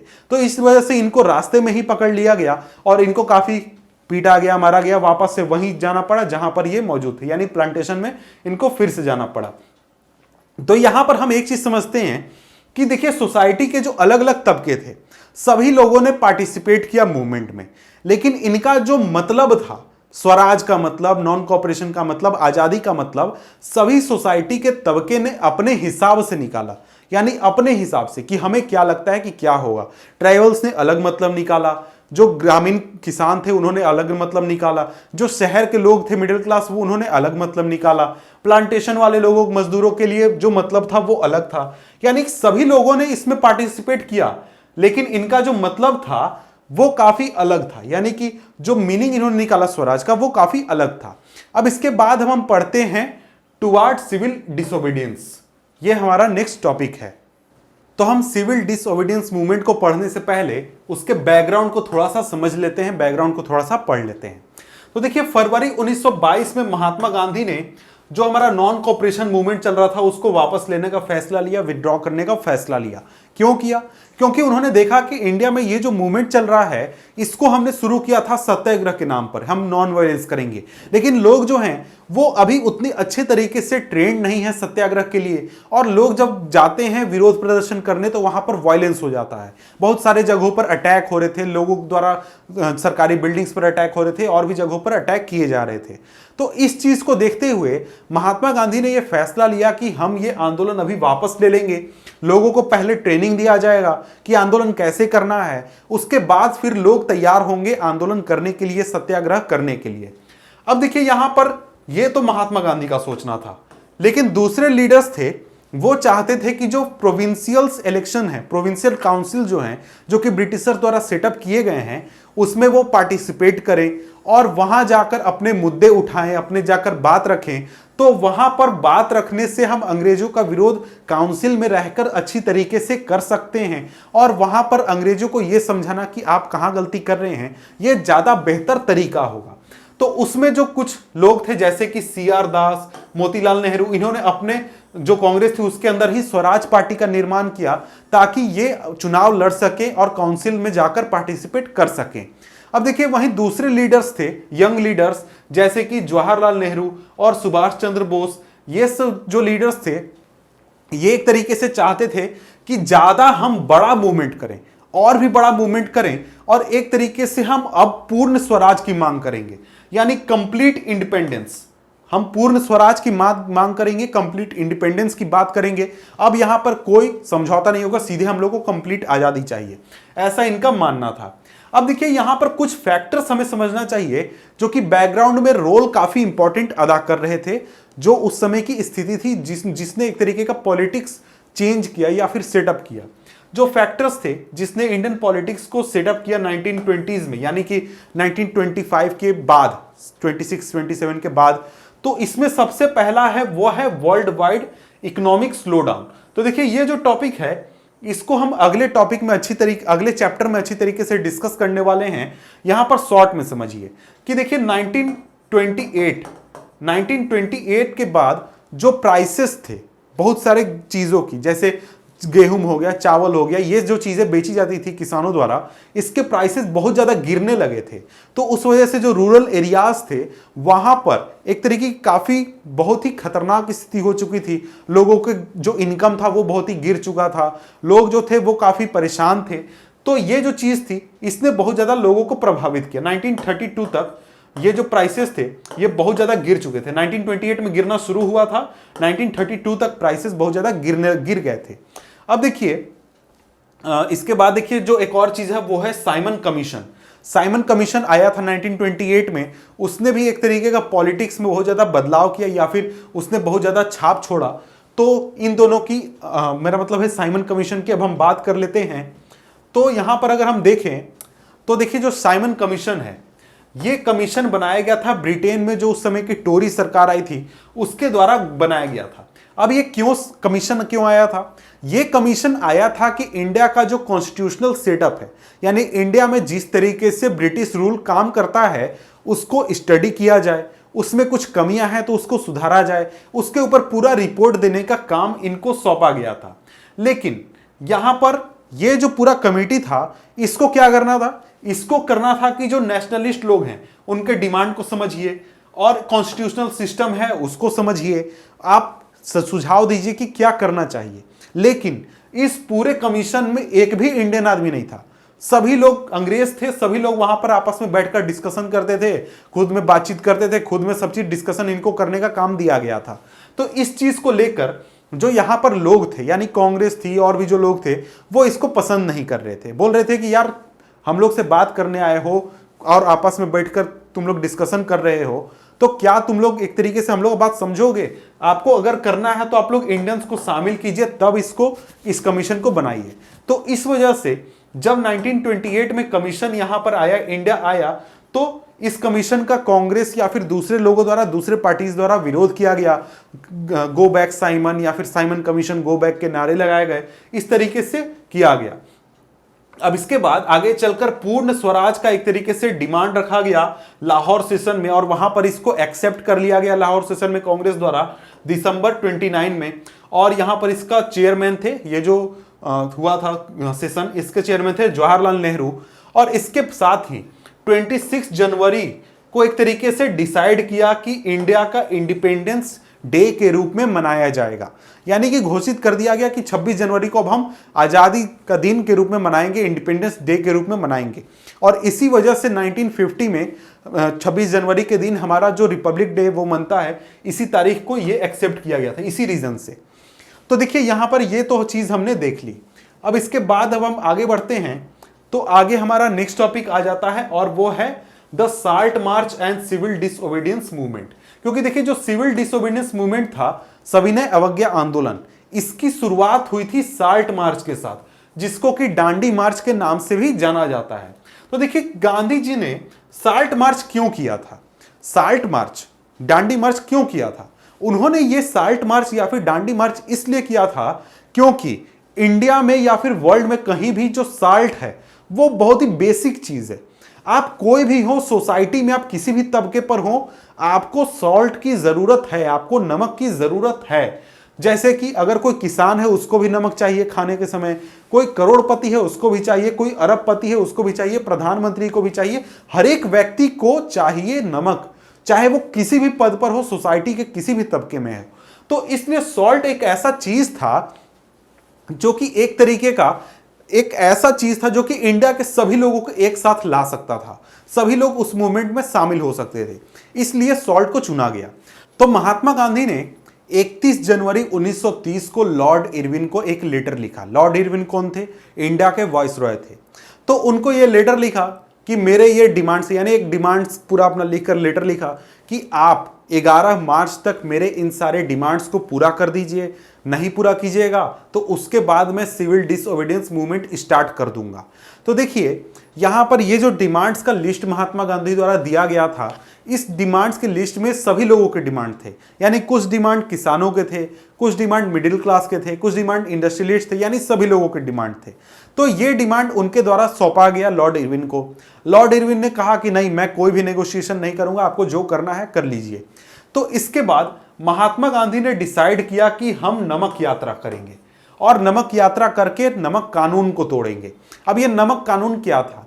नमक कानून था कि जो इंडिया में नमक बनाने का काम है वो सिर्फ और सिर्फ सरकार करेगी, यानी सरकार जो है वही सिर्फ नमक बना सकती है और कोई भी व्यक्ति नमक नहीं बना सकता, यानी कि नमक के प्रोडक्शन, उसका पैकेजिंग, बेचने का काम, सारा काम सरकार के पास था, उसके अलावा किसी के पास ये पावर नहीं था।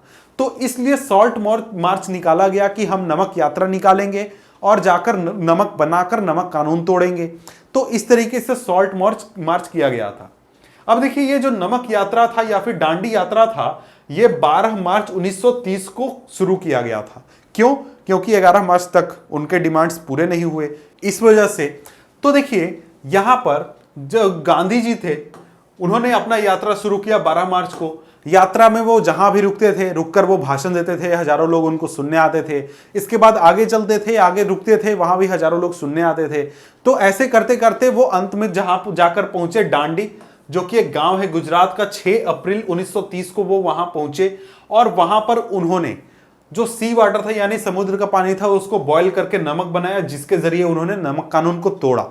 और नमक कानून को तोड़कर इस तरीके से उन्होंने सिविल डिसओबीडियंस मूवमेंट की शुरुआत की, सिविल डिसओबीडियंस मूवमेंट की शुरुआत की। अब यहां पर यह देखना है कि ये जो सिविल डिसओबीडियंस मूवमेंट था ये नॉन कोऑपरेशन मूवमेंट से अलग कैसे था। नॉन कोऑपरेशन मूवमेंट से ये पूरा मूवमेंट अलग इसलिए था क्योंकि नॉन कोऑपरेशन मूवमेंट में क्या हो रहा था, नॉन कोऑपरेशन मूवमेंट में लोगों से कहा जा रहा था कि आप जाकर अंग्रेजों का समर्थन मत कीजिए। आप सरकारी नौकरी करते हैं तो छोड़ दीजिए, पुलिस में नौकरी करते हैं छोड़ दीजिए, कोर्ट में काम करते हैं छोड़ दीजिए। अभी सिर्फ वहां तक ये बात नहीं था, अब उससे एक कदम आगे बढ़ा गया था। और यहां पर लोगों से कहा जा रहा था कि आप जो हैं वो ब्रिटिशर को सिर्फ और सिर्फ नॉट सपोर्ट मत कीजिए, यानी कि उनको समर्थन हटा मत लीजिए। इसके अलावा ब्रिटिशर्स के द्वारा जितने कानून भी बनाए गए हैं आप जाकर उन कानूनों को तोड़ना शुरू कीजिए। कैसे? तो देखिए नमक बनाने का काम क्या था, एक तरीके का कानून तोड़ा गया क्योंकि लोगों को नमक बनाने का आजादी नहीं था, तो इसलिए नमक यात्रा निकाला गया, दांडी यात्रा निकाला गया। इसके अलावा जो गांव के इलाके थे, जंगल थे, वहां पर लोगों को जंगलों में जाने की इजाजत नहीं थी। लोगों से कहा कि फ्री होकर जाइए, कोई टेंशन नहीं है, आपको कानून तोड़ देना है। इसी तरीके से जो भी कानून था, जितने भी नॉर्मल कानून थे, उन सभी को तोड़ने के लिए कहा गया। तो आप जाकर सिविल डिसओबीडियंस कीजिए, ऐसा इस मूवमेंट में लोगों से कहा जा रहा था। और इसके साथ साथ लोगों से फॉरेन गुड्स को बॉयकॉट करना, टैक्सेस का नॉन पेमेंट या फिर फॉरेस्ट लॉज को ब्रेक करने के लिए भी कहा जा रहा था। यानी इस तरीके के एक्टिविटीज लोगों द्वारा किए गए थे। अब देखिए यहां पर ब्रिटिश गवर्नमेंट जो थी वो इस चीज को देखकर काफी ज्यादा परेशान हो गई। देखने लगी कि ये जो पूरा एक्टिविटी है ये काफी खतरनाक है, डेंजरस है। यानी कि डेंजरस कैसे है? क्योंकि लोग यूनाइट हो रहे हैं, विरोध प्रदर्शन कर रहे हैं, हो सकता है ब्रिटिश सरकार गिर भी जाए यहां पर। तो इस वजह से ब्रिटिश सरकार इससे काफी ज्यादा परेशान होने लगी और इसके साथ ब्रूटल रिप्रेशन किया जाने लगा मूवमेंट को क्रश करने के लिए।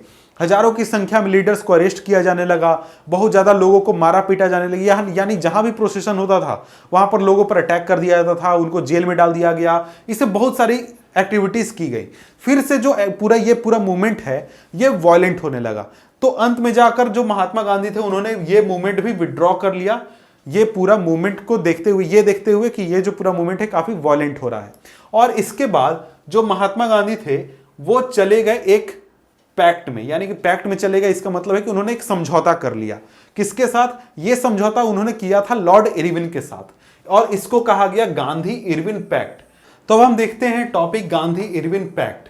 तो देखिए हमने देखा कि गांधी जी ने फिर से वायलेंस को देखते हुए अपना जो पूरा मूवमेंट था वो वापस ले लिया, और गांधी जी और वायसराय लॉर्ड इरविन के बीच में 5 मार्च 1931 को एक एग्रीमेंट साइन हुआ जिसको कि गांधी इरविन पैक्ट के नाम से जाना जाता है। अब इस पैक्ट में था क्या, इस एग्रीमेंट में था क्या? इस एग्रीमेंट में था कि गांधी जी लंदन जाएंगे सेकेंड राउंड टेबल कॉन्फ्रेंस में पार्टिसिपेट करने के लिए, सेकेंड गोलमेज सम्मेलन में पार्टिसिपेट करने के लिए, और वहां पर डिस्कस करेंगे वहां पर बैठे लोगों के साथ, यानी कि ब्रिटिश सरकार के साथ। और इसके बदले में जो इरविन है, लॉर्ड इरविन है, वो जितने भी पॉलिटिकल प्रिजनर्स हैं, जितने भी लोगों को जेल में डाला गया है उनको छोड़ दिया जाएगा, जो भी ऑर्डिनेंसेस लाए गए हैं उनको वापस ले लिया जाएगा, और कुछ डिमांड्स जो हैं गांधी जी द्वारा किए गए थे उनको पूरा किया जाएगा। तो ये पैक्ट इन दोनों के बीच में साइन हुआ था। अब गांधी जी तो पहुंच गए दिसंबर 1931 को लंदन। वहां पर जब बातचीत होने लगी तो बातचीत बीच में ही फेल हो गई, बातचीत सक्सेसफुल नहीं रही और गांधी जी को वापस आना पड़ा डिसअपॉइंट होकर। जब गांधी जी वापस आए तो फिर से उन्होंने सिविल डिसोबीडियंस मूवमेंट शुरू किया, लेकिन जब इस बार शुरू किया तो ये जो पूरा मूवमेंट था ये 1934 आते आते तक इसका मोमेंटम कमजोर हो गया, इसको उतना ज्यादा समर्थन नहीं मिलने लगा और ये जो पूरा मूवमेंट था ये पूरा फेड अवे हो गया, खत्म हो गया। अब देखते हैं कि जो लोग थे उन्होंने किस तरीके से मूवमेंट को लिया, यानी कि जो सिविल डिसोबीडियंस मूवमेंट था इसमें लोगों ने कैसे पार्टिसिपेट किया, क्या क्या उन्होंने फील किया, किस तरीके से इसको समझा। तो टॉपिक है how did people take the movement. सबसे पहले शुरुआत करते हैं रिच फार्मर के साथ, यानी कि जो अमीर किसान लोग थे उनके साथ। तो देखिए जो रिच पेजेंट कम्युनिटी थी, यानी अमीर किसानों की जो कम्युनिटी थी, उसने काफी मूवमेंट को काफी बढ़ चढ़कर पार्टिसिपेट किया था। क्यों किया था? उसका रीजन ये था कि हमने जैसे देखा कि 1928 के बाद जो एग्रीकल्चर प्रोडक्ट थे उसके दाम बहुत ज्यादा गिर रहे थे। तो किसान जो थे वो बहुत ज्यादा परेशान थे कि यार हम लोग का टैक्स तो कम हो नहीं रहा है, हम लोग का इनकम गिर गया है, अब हम लोग टैक्स कहां से देंगे। तो इस वजह से ये लोग चाहते थे कि जो रेवेन्यू रेट है, टैक्स का रेट है, उसको कम किया जाए, कुछ ढील दी जाए टैक्स में, क्योंकि लोगों का इनकम, यानी जो एग्रीकल्चर करने वाले लोग थे उनका इनकम बहुत ज्यादा गिर चुका था। लेकिन सरकार ने, ब्रिटिशर्स ने इसको कम नहीं किया। तो इस रीजन से ये लोग जो किसान थे ये पार्टिसिपेट कर रहे थे। अमीर किसान, जो जमींदार टाइप के लोग थे, उन लोगों की बात हो रही है। अब देखिए ये जो पूरा मूवमेंट था सिविल डिसोबीडियंस मूवमेंट, इसमें इन लोगों ने काफी बढ़ चढ़कर हिस्सा लिया। सोचा कि हम लोग पार्टिसिपेट करेंगे तो हम लोग का टैक्स का रेट भी कम हो जाएगा। लेकिन बीच में ही महात्मा गांधी ने पूरा मूवमेंट वापस ले लिया। और महात्मा गांधी ने जब ये मूवमेंट वापस लिया तो ये लोग जो थे, ये किसान जो थे, ये बहुत ज्यादा नाराज हुए। क्यों नाराज हुए? क्योंकि इन लोगों का जो मेन मुद्दा था, रेवेन्यू रेट कम करवाना, टैक्स का रेट कम करवाना, वो नहीं हुआ। और उसके बावजूद भी मुद्दा, ये जो पूरा मूवमेंट था ये खत्म हो गया। लेकिन जब दोबारा से मूवमेंट को शुरू किया तो इस वजह से बहुत सारे लोग जो थे इस कम्युनिटी के, यानी अमीर किसान, उन्होंने पार्टिसिपेट करने से ही मना कर दिया। बोला कि यार पिछली बार तो शामिल हुए थे, हम लोग का टैक्स कहां कम हुआ, तो इस बार क्यों शामिल होकर माथा खराब करना है। तो इस वजह से बहुत सारे लोगों ने इसमें शामिल होने से मना कर दिया। अब इसके बाद आगे बढ़ते हैं। अब हम बात करते हैं पुअर फार्मर के बारे में, यानी जो गरीब किसान थे, जो कि जमीन के पट्टे लेकर खेती करते थे, या फिर एक तरीके से टेनेंट्स के रूप में, यानी कि जो भाड़े पर खेती करते, भाड़े की जमीन पर खेती करते हैं, वैसे किसानों की हम बात कर लेते हैं। अब देखिए जो पुअर फार्मर्स थे उनका एक तरीके से डिमांड था कि जो लैंड रेंट है, जो कि जमींदार द्वारा और भी सरकार द्वारा ये लिया जाता है, इसको छूट दिया जाए या फिर इसमें पूरी तरीके से माफी दे दी जाए। रीजन सेम वही रीजन कि जो एग्रीकल्चर रेट है वो गिर चुका है, मंदी है, कोई जो किसानों की इनकम है वो बहुत ज्यादा गिर चुकी है। अब देखिए यहां पर देखिए कांग्रेस जो था, कांग्रेस पार्टी, वो इस तरीके के मूवमेंट को सपोर्ट करने के लिए तैयार नहीं थी। नो रेंट मूवमेंट जो था, ऐसे इसको सपोर्ट करने के लिए तैयार नहीं थी। रीजन, क्योंकि ये जो किसान, जो ये कांग्रेस पार्टी थी, ये नहीं चाहती थी कि जो लैंडलॉर्ड्स हैं और जो रिच फार्मर्स हैं, जो कि कांग्रेस के साथ जुड़े हुए हैं, वो नाराज हो जाए। अगर ऐसा होता है तो पूरा जो मूवमेंट है वो एक तरीके से काफी बंट जाएगा, लोग आपस में ही लड़ने लगेंगे, ऐसा कांग्रेस का मानना था। तो इस वजह से जो पुअर फार्मर्स थे वो कांग्रेस से उतना ज्यादा जुड़े नहीं, उतना ज्यादा डायरेक्टली मूवमेंट में पार्टिसिपेट उन्होंने नहीं किया। और ये जनरली रेडिकल मूवमेंट्स में पार्टिसिपेट करते थे, जो कि सोशलिस्ट या फिर कम्युनिस्ट लोगों द्वारा चलाया जाता था। अब इसके बाद बात करते हैं बिजनेस क्लास के बारे में, यानी जो लोग बिजनेस करते थे उनके बारे में बात करते हैं। अब देखिए वर्ल्ड वार 1 के बाद जो बिजनेस क्लास के लोग थे उनका प्रॉफिट काफी ज्यादा गिर चुका था। वर्ल्ड वार 1 में इन्होंने बहुत ज्यादा प्रॉफिट कमाया था, उसके बाद इनका प्रॉफिट बहुत ज्यादा गिर चुका था। और ये चाहते थे कि इनको प्रोटेक्शन दिया जाए फॉरेन गुड्स के इंपोर्ट से, यानी जो विदेशों से सामान आयात होता है उसके बदले में प्रोटेक्शन दिया जाए। यानी सरकार जो है वो ऐसे टैरिफ बैरियर्स लगाए या फिर हमको प्रोटेक्शन दे कि विदेशों से सामान आना बंद हो जाए। अब इसके बाद फेवरेबल रूपी स्टर्लिंग एक्सचेंज रेट बनाया जाए, यानी कि जो ऐसा एक्सचेंज रेट जिसमें कि इंडिया के बिजनेसेस को फायदा हो, इस तरीके की ऐसी इनकी डिमांड थी। और इस चीज की वजह से उन्होंने फिक्की का फॉर्मेशन किया 1927 में। जितने भी बड़े बड़े इंडस्ट्रियलिस्ट थे उन लोगों ने मिलकर, इसका पूरा फुल फॉर्म आपको बुक में मिल जाएगा, इसका फुल फॉर्म शायद होता है federation for Indian chamber of commerce, इस तरीके से होता है। तो इसके बाद देखिए the spread of militant activities, concern of prolong business disruptions and increasing influence of socialism among the youth Congress forced them to not join the movement.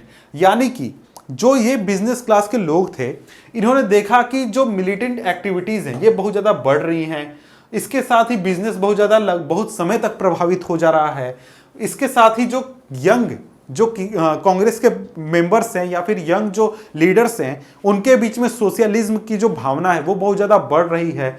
इस तरीके की एक्टिविटीज़ को देखते हुए बिजनेस क्लास ने ये डिसाइड किया कि हम इसमें पार्टिसिपेट नहीं करेंगे, लेकिन बाद में उन्होंने पार्टिसिपेट किया, बहुत सारे लोगों ने पार्टिसिपेट किया और उन्होंने बहुत ज़्यादा फाइनेंशियल सपोर्ट भी दिया था मूवमेंट में। अब बात करते हैं नेक्स्ट टॉपिक जो कि है इंडस्ट्रियल वर्किंग क्लास, यानी कि जो फैक्ट्री के वर्कर्स थे, यानी जो इंडस्ट्री में लोग काम करते थे, उनकी बात कर लेते हैं। अब देखिए ये लोग जो थे ये सिविल डिसोबीडियंस मूवमेंट में पार्टिसिपेट इन्होंने बहुत ज़्यादा बढ़ चढ़ बहुत ज़्यादा किया। 90% आप कह सकते हैं कि इन्होंने पार्टिसिपेट नहीं किया था, और जिन लोगों ने पार्टिसिपेट किया भी था वो उन्होंने पर्सनल लेवल पर किया था। यानी कि मैं अगर इंडस्ट्रियल वर्कर हूं तो मैं जाकर जो विदेशी सामान है उसको नहीं खरीदूंगा, जो एक तरीके से आइडिया था उसको उन्होंने पर्सनली अपनाया था, उस तरीके से इन्होंने पार्टिसिपेट किया था। डायरेक्टली एज अ ग्रुप इन्होंने जाकर पार्टिसिपेट नहीं किया था। और सिर्फ अगर आप देखें तो नागपुर रीजन में ये पार्टिसिपेशन हुआ था। अब देखिए यहां पर वही बात, some workers followed ideas of Gandhi's resistance, यानी कि जिस तरीके से पूरा मूवमेंट गांधी जी चलाना चाहते थे उसको इन्होंने एक्सेप्ट किया कि हम विदेशी सामान नहीं खरीदेंगे और भी चीजें नहीं करेंगे जो कि नहीं करनी चाहिए, यानी कि पर्सनल लेवल पर, लाइक बाइकॉटिंग फॉरेन प्रोडक्ट्स। अब देखिए इसके अलावा जो रेलवे वर्कर्स थे उनके द्वारा स्ट्राइक किया गया 1930 में, डॉक वर्कर्स द्वारा स्ट्राइक किया गया 1932 में, और इसके साथ ही 1930 में प्रोटेस्ट और रैलीज हुए छोटा नागपुर टीन माइंस में। तो यहां पर ये जो प्रोटेस्ट हुए थे या फिर विरोध प्रदर्शन हुए थे, इन्होंने अपनी स्थिति को लेकर किया था कि हमारी स्थिति खराब है, हमारी स्थिति सुधारा जाए, हमारे ऊपर ध्यान दिया जाए, इस चीज को लेकर इन्होंने मेनली अपना पूरा ये मूवमेंट किया था। अब देखिए यहां पर फिर से कांग्रेस जो थी वो इस तरीके के वर्कर्स को या फिर इनके जो डिमांड है उनको अपने डिमांड में शामिल नहीं करना चाहती थी, डायरेक्टली इन्वॉल्व नहीं करना चाहती थी। क्यों? क्योंकि फिर से कांग्रेस को लगता था कि अगर हम ऐसा करते हैं तो जो इंडस्ट्रियलिस्ट हैं वो एक तरीके से एलिनेट हो जाएंगे, यानी बाहर हो जाएंगे मूवमेंट से, और इस वजह से क्या होगा, इस वजह से होगा कि एंटी इंपीरियल फोर्सेस जो हैं वो काफी कमजोर हो जाएंगे, यानी कि जो अंग्रेजों के खिलाफ हमारा जो संगठन है वो काफी कमजोर हो जाएगा और हमें जो मजबूती है हमारी वो काफी कम हो जाएगी। अब इसके बाद बात करते हैं वुमेन की, यानी महिलाओं ने किस तरीके से पार्टिसिपेट किया था। अब देखिए जो पूरा प्रोसेशन था या फिर जो विरोध प्रदर्शन हो रहे थे अंग्रेजों के खिलाफ, उसमें महिलाएं काफी ज्यादा बढ़ चढ़कर हिस्सा ले रही थी। इन्होंने नमक बनाकर भी विरोध किया था। इसके साथ ही जो धरना था लिक्विड शॉप के बाहर, जो पिकेटिंग हो रही थी, धरना हो रहा था, उसमें भी इन्होंने पार्टिसिपेट किया था। और देखिए कांग्रेस फिर से यहां पर वैसे फेवर में नहीं थी कि महिलाओं को इंपॉर्टेंट पोस्ट दिया जाए ऑर्गेनाइजेशन में। फिर से वही बात कि लोग जो हैं वो गुस्सा हो जाएंगे, नाराज हो जाएंगे, इस वजह से यहां पर फिर से लोगों को शामिल नहीं किया गया।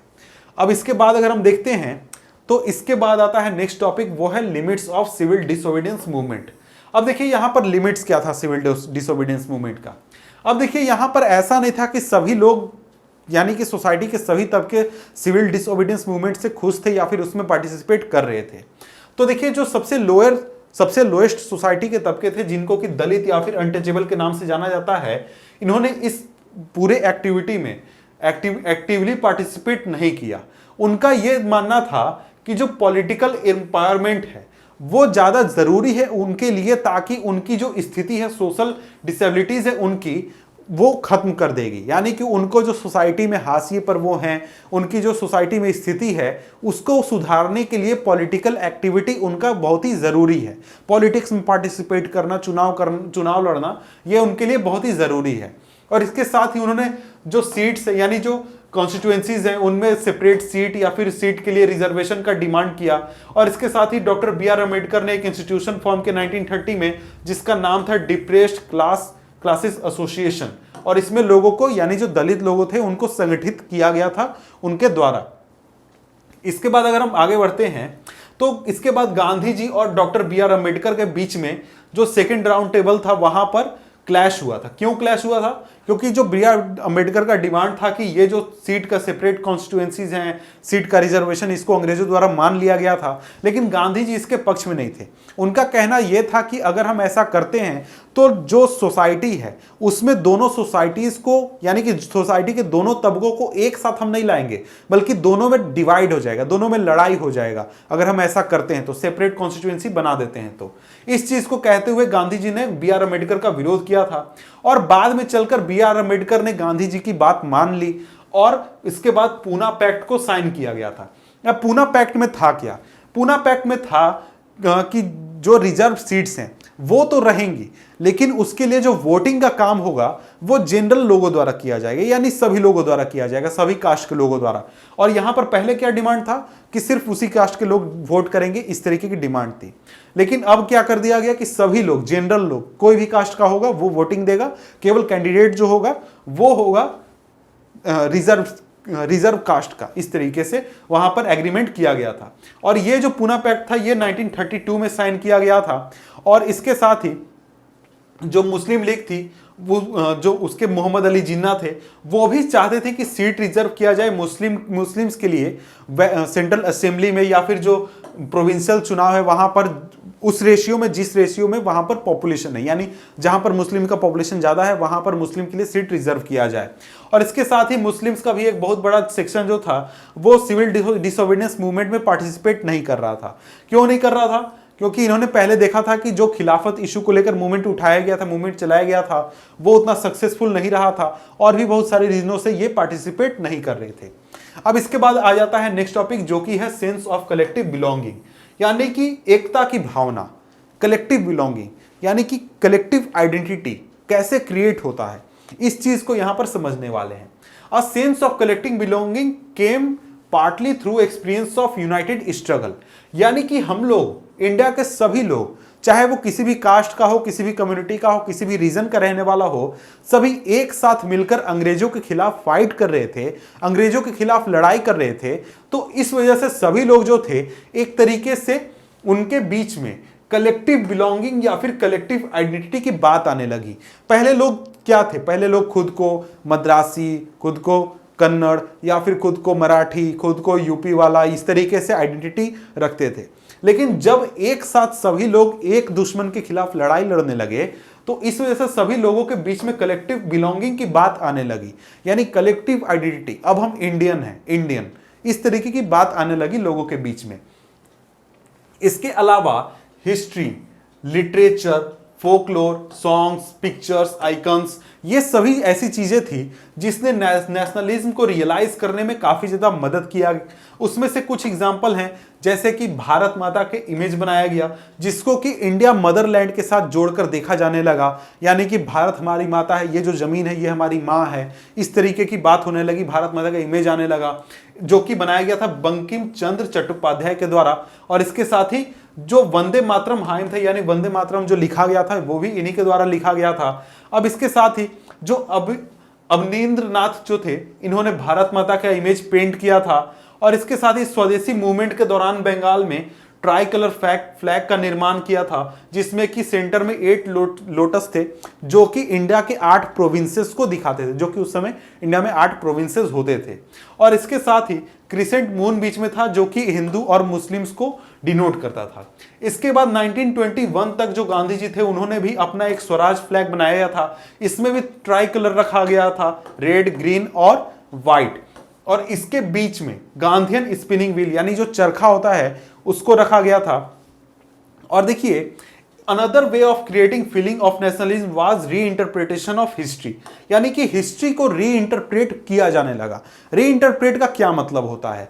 क्योंकि देखिए, अंग्रेज लोग आए थे, वो लोग क्या कहते थे इंडियन को, यार तुम लोग बेकार आदमी हो, तुम लोग तो कुछ नहीं कर सकते हो, एकदम गंवार हो, गांव वाले हो, तुम लोगों को कुछ नहीं आता है, खुद के ऊपर शासन भी तुम लोग नहीं कर सकते हो। हम लोग आए हैं तो तुम लोग को चलना फिरना सिखा रहे हैं, कपड़ा पहनना सिखा रहे हैं, ये सभी चीजें सिखा रहे हैं, ऐसा अंग्रेजों का कहना था। ऐसा वो मजाक उड़ाते थे इंडियंस का। लेकिन जब यहां पर हिस्ट्री को एक तरीके से रिक्रिएट किया जाने लगा, हिस्ट्री को सर्च किया जाने लगा कि आखिर हम आज के 500 साल पहले कैसे थे, आज के 1000 साल पहले कैसे थे, तो इस चीज को समझते हुए या फिर इस चीज पर जब लोगों का ध्यान गया, तो पता चला, या फिर लोगों ने जब हिस्ट्री को लिखना शुरू किया तो समझा कि आज के 1000 साल पहले, 500 साल पहले हमारी स्थिति बहुत अच्छी थी, हम वर्ल्ड में बहुत अच्छे लेवल पर थे। आज हमारी स्थिति ऐसी खराब हो चुकी है कि हमारे ऊपर कोई दूसरा शासन कर रहा है। पहले हम बहुत अच्छी तरीके से पावरफुल स्टेट हुआ करते थे, बहुत ही मजबूत आर्मी हमारी हुआ करती थी, हम बहुत ही ताकतवर हुआ करते थे पूरी दुनिया में। ऐसा उनके बीच में, लोगों के बीच में भावनाएं आने लगी, और इस चीज की वजह से लोगों को एक तरीके का कॉन्फिडेंस मिलने लगा कि हाँ, हम मजबूत हैं, हम कुछ कर सकते हैं, खुद के ऊपर रूल कर सकते हैं। ऐसी बातें वहां पर आने लगी। अब देखिए, लोग जो थे वो हिस्ट्री को लिखने लगे, या फिर इंडिया में क्या डेवलपमेंट्स हुए थे, क्या खोज किए गए थे, क्या रिसर्च होते थे, और पूरा मतलब हिस्ट्री को रिक्रिएट किया जाने लगा। फिर से हिस्ट्री के ऊपर ध्यान दिया जाने लगा अपने नजरिए से। ब्रिटिशर्स हिस्ट्री लिखते थे तो वो अपने नजरिए से लिखते थे, इंडियंस ने हिस्ट्री लिखना शुरू किया तो उन्होंने अपने नजरिए से लिखना शुरू किया। और इस चीज ने काफी इंपॉर्टेंट रोल अदा किया लोगों के बीच में कॉन्फिडेंस लाने में, लोगों को यह विश्वास दिलाने में कि लोग जो हैं, इंडिया के लोग, वो काफी सक्सेसफुल हैं। अभी स्थिति खराब है अंग्रेजों की हुकूमत की वजह से, नहीं तो हम बहुत पावरफुल हुआ करते थे। तो यहां पर ये जो हमारा चैप्टर है ये खत्म होता है। तो मिलते हैं आपसे हम नेक्स्ट वीडियो में नेक्स्ट चैप्टर के साथ। तब तक के लिए गुड बाय।